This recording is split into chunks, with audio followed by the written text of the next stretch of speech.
Listen, I don't know this born-again business. I don't know. I just... don't get me started on this religion thing now. What about Vince Russo's Ring of Glory?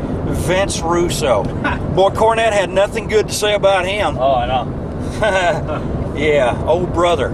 Vince Russo found the Lord after he's destroyed a lot of stuff in our business. Here's a guy who was a flash in the pan. It came out of nowhere, fucked everything up, and now he's found God because there's probably so many people going to beat the shit out of him. Literally. You know, he never says anything about the Hogan deal other than, yeah, Hogan was part of it and it was all happened. But he never said nothing about the settlement. It was settled or he's still being sued. Or I found God and I'm a changed man, so maybe they won't inflict so much monetary damages on me for what I did to Hogan. You know, there's nothing wrong with going out calling somebody an old bald-headed son of a bitch. Do you think with the majority of the wrestlers with this whole born again, do you think it's just combat or it's just BS? Well, what do you think? Desperate men do desperate things, and if they can find work, if they have to toe the Bible to do it, that's the nature of the wrestlers. That's the nature of these boys and girls. I guess Luna's even doing it now. She's on the tour. Can I be born again? Well, if they were real men of God, they'd try to born me again, I guess. They did call me when they came out to Phoenix for their gathering. Now, none of DeBiase's crew called me, but the guy that actually put it on, he called and invited me to come down. But I was booked and going out of town, so I'm not ready for that nonsense.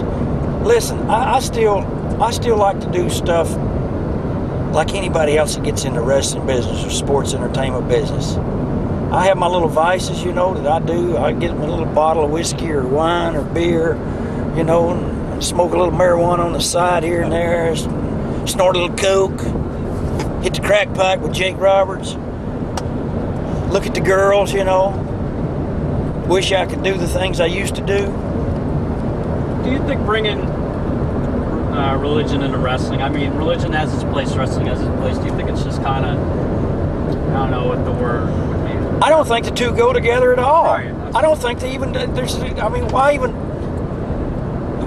put the two? Why don't you, if you want to be an evangelist, go out and be an evangelist. Why don't we just set up a 50-yard football field and go out there and play football and then talk about religion? You know, let's have a baseball game and we're all born-again baseball players and we're going to play on Sunday afternoon and take up a collection and then we're going to talk about religion. I don't know where the wrestling part come into it or how it came into it or why. Do you think maybe because promoting it's tax-free and well, a lot of write-offs? Well, of course. There's a lot of tax-free nonsense with that. I don't. That's one that's always slipped through the cracks with our government. You know, they pick on some people with taxes and fees and licenses, and other people can fly on the radar screen. But that's a whole other issue. Believe me, I promise you this, sooner or later, McMahon is going to tap into that religious angle. Because he's got them all working there. You got Road Warrior Animal, he's born again with Ted DeBiase. You got DeBiase there.